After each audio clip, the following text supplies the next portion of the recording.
Kings Park Festival is in full swing at the moment to celebrate the wildflowers that appear at this time of year. And today we came to Kings Park to experience one of the free walking tours to find out more about the beautiful flora and fauna that this park has to offer.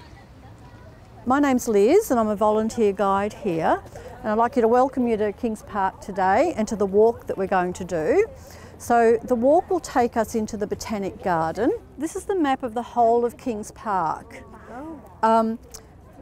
All the green areas are the developed areas. The Botanic Gardens, the lawns, playgrounds, and all the lighter area is bushland.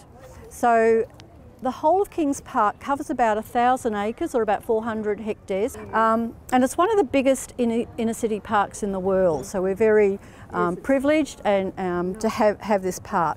We're just going to enjoy the flowers and all the colour that we're so lucky to have at the moment. I'm just stopping at the garden bed here, which represents flowers from the southwest of Western Australia. You've got these beautiful cottonheads or Conostylus with the yellow flower. It's a close relative of the kangaroo paw. The kangaroo paw just here.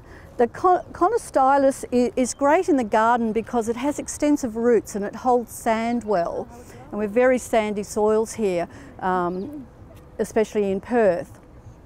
Now, our Botanic Garden, a lot of it's arranged in regions of the state, and we'll see that as we go through. So this next garden bed is representing the Mulga region. So we're a bit further north, although the regions overlap a bit, the Mulga region. So we're getting hotter and drier and more arid.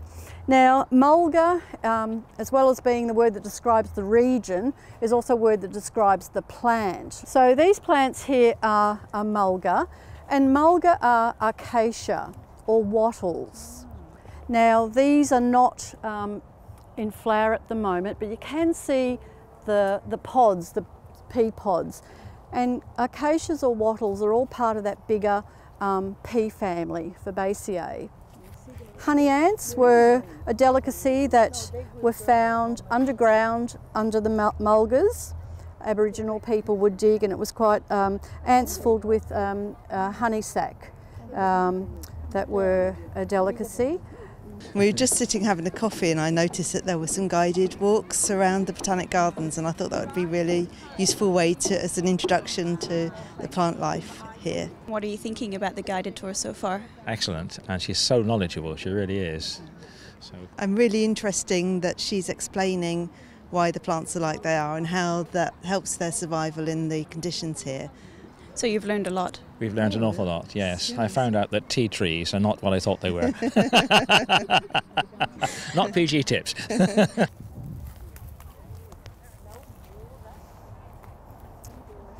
Now, just take a leaf each and can you pull one off and give it a crush in your fingers and have a smell. Can you smell that? And what does it smell like to you? Hand cream? Eucalyptus? Well, it's this is the West Australian peppermint, and it's in the same family as eucalypt, so in the Myrtaceae or myrtle family. And what they all have in, one of the things they all have in common is the fact that there's aromatic oils in the leaves. I love the enthusiasm that visitors bring to visiting Kings Park, and I find that whether people from overseas, especially overseas visitors, are often entranced by the difference in the flora here compared to, say, the UK or Europe, for example. And also visitors from the eastern states are pretty blown away by the beautiful plants that are unique to Western Australia, although they can often now buy in their nurseries back home and try to grow as well. It's particularly busy at the moment. September is the perfect month to come. The gardens are absolutely splendid. They're just a riot of colour.